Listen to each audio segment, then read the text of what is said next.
목소리 잘 들리시나요? 네, 감사합니다. 그럼 지금부터 기초교육 10주차 시작하도록 하겠습니다. 채팅창에 학번이랑 이름 남겨주시면 출석 체크하도록 하겠습니다.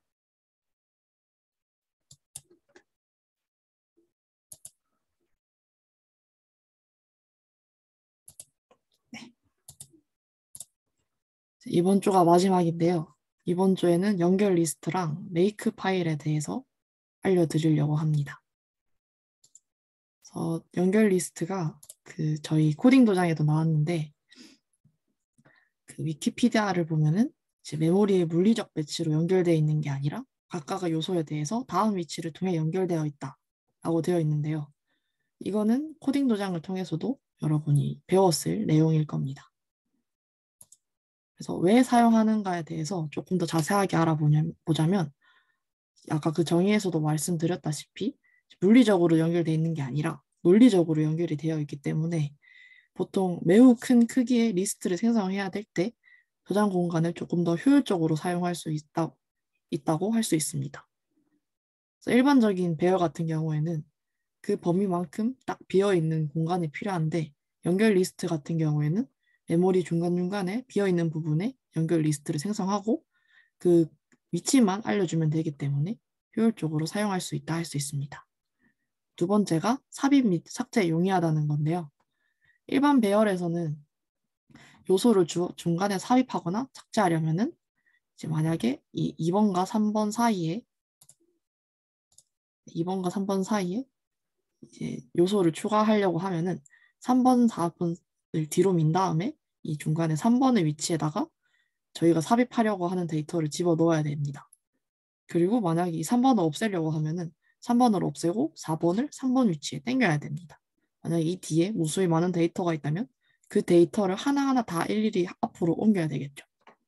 그리고 특히 C 언어에서는 배열을 정적으로 할당하기 때문에 물론 동적으로 할당하지 않는다면 정적으로 할당한 경우에 이 길이 자체를 더 길게 늘릴 수 없기 때문에 문제가 발생합니다. 하지만 연결 리스트의 경우에는 중간에 이제 이 2번과 4번 사이에 무언가를 집어넣을 때 요소를 하나 만들어가지고 이제 2번을 그 새로 만든 요소에 연결하고 이 새로 만든 요소의 다음 그 요소의 위치를 이 4번으로 지정을 해주면 그냥 바로 연결이 되게 됩니다. 삭제 같은 경우에도 이 4번을 없앨 때 2번의 다음 위치를 6으로 바꿔만 주면은 이 4에 대한 정보는 사라지기 때문에 연결 리스트에서 이 4가 삭제되는 거랑 마찬가지입니다. 추가적으로 연결 리스트는 이제 크기에 제한이 없기 때문에 그냥 계속해서 이 끝 노드에다가 다음 새로운 요소를 만들어서 이어붙이기만 하면 확장이 가능합니다.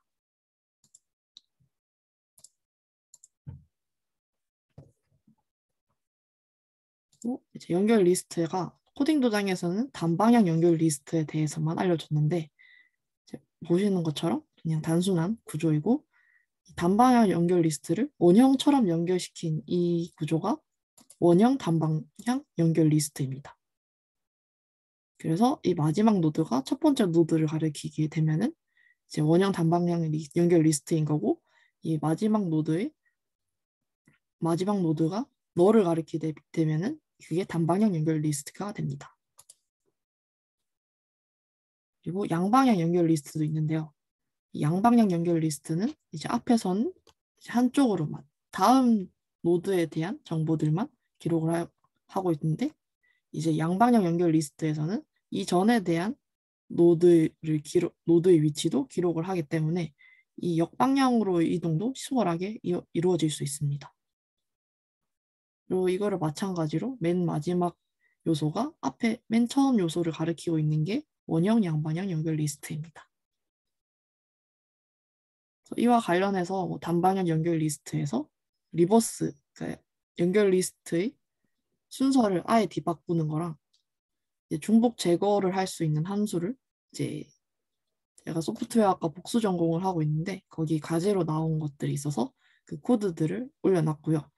그 양방향 연결 리스트에 대해서 어떻게 구현을 할 수 있고 어떤 식으로 삽입 추가, 삭제 이런 걸 할 수 있는지 구현을 해놓은 게 이게 또 자료 구조 과제로 해놓은 게 있어서 노션에다가 첨부해둘 예정입니다. 다음은 메이크 파일인데요. 메이크 파일은 보통 저희는 그냥 개발 도구를 사용해서 버튼 한 누르면은 바로 컴파일되고 실행이 되는데 원래는 이 프롬프트에서 gcc라는 명령어를 사용해서 목적 파일을 만들고 이 목적 파일을 컴파일을 해서 실행 파일을 만들어 가지고 그걸 통해서 프로그램을 실행시킬 수 있게 됩니다. 근데 만약 이 경우에는 GCC에 C 옵션과 O 옵션을 붙이면 이제 목적 파일 이름이 되는 거고 이 C 코드를 이러한 이름의 목적 파일로 만들겠다라는 명령어인데요. 그래서 테스트 1.c에 대한 목적 파일을 만들 때 이 명령어 하나, 테스트 2에 대한 목적 파일을 만들 때 이런 명령어 하나, 그리고 main.c에 대한 목적 파일을 만들 때 이 명령어 하나 이렇게 명령어를 각각 쳐야 되고 이 GCC를 할 때도 최종 컴파일을 할 때도 그 만든 목적 파일을 하나하나 다 입력한 다음에 실행 프로그램 이름을 넣어야지 컴파일이 돼서 이 테스트라는 프로그램 실행 파일이 만들어지게 되는데요. 지금 이 경우에는 지금 여기 2개라고 되어 있는데 합칠 파일이 3개일 때 3개일 때는 이렇게 명령어 3개 그리고 이것까지 합쳐서 4개만 치면 되지만 만약에 합칠 파일 10개가 되면은 이 명령어를 최소 11개 이상을 쳐야 되겠죠. 그래서 실제 실무에서는 그보다 파일이 훨씬 더 많을 테니까 뭐 코드 한 줄 수정했는데 명령어를 101번 치고 있을 수는 없잖아요. 그렇게 해서 필요한 게 메이크 파일인 겁니다. 메이크 파일은 아래를 보면은 이제 자세한 내용은 따로 주소를 첨부했는데 그쪽에서 관심 있으신 분은 공부하시면 되고 이 대충 이거를 테스트.c가 있을 때 목적 파일을 만들 거고 이거를 GCC를 할 거다. 그러니까 스크립트를 대충 저희가 만들어 놓은 거죠. 그러니까 저희가 이거를 통해서 얘를 make라는 명령어로 실행을 할 수 있는데 make라는 명령어가 하나를 한 번을 치면은 이 과정들이 전부 얘네 정의된 코드에 따라서 실행이 되게 됩니다.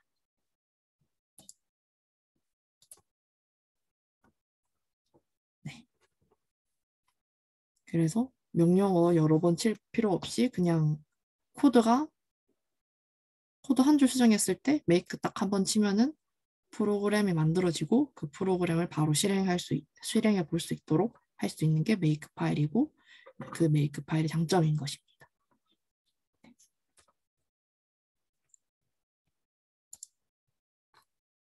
그래서 이 방금 보였던 이 사진들이 사실 이 웹사이트에서 가져온 건데요.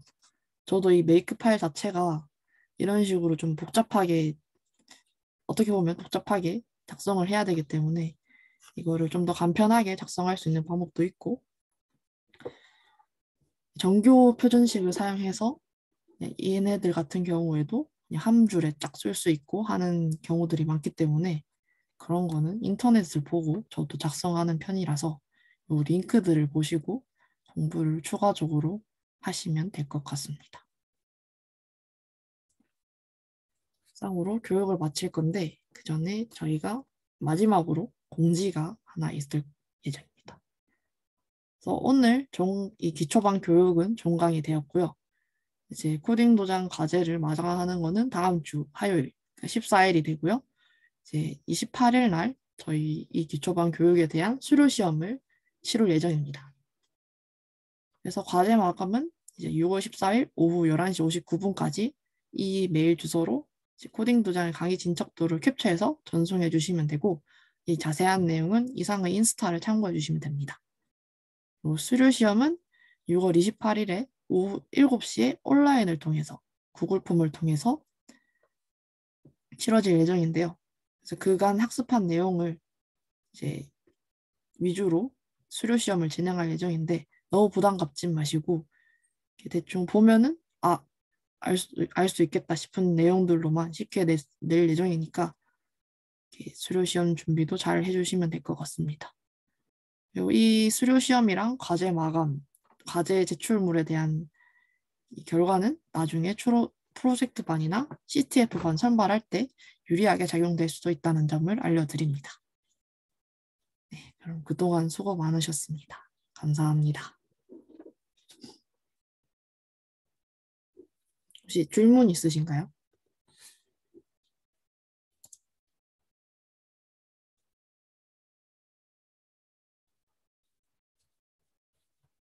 없으시면 나가셔도 좋습니다.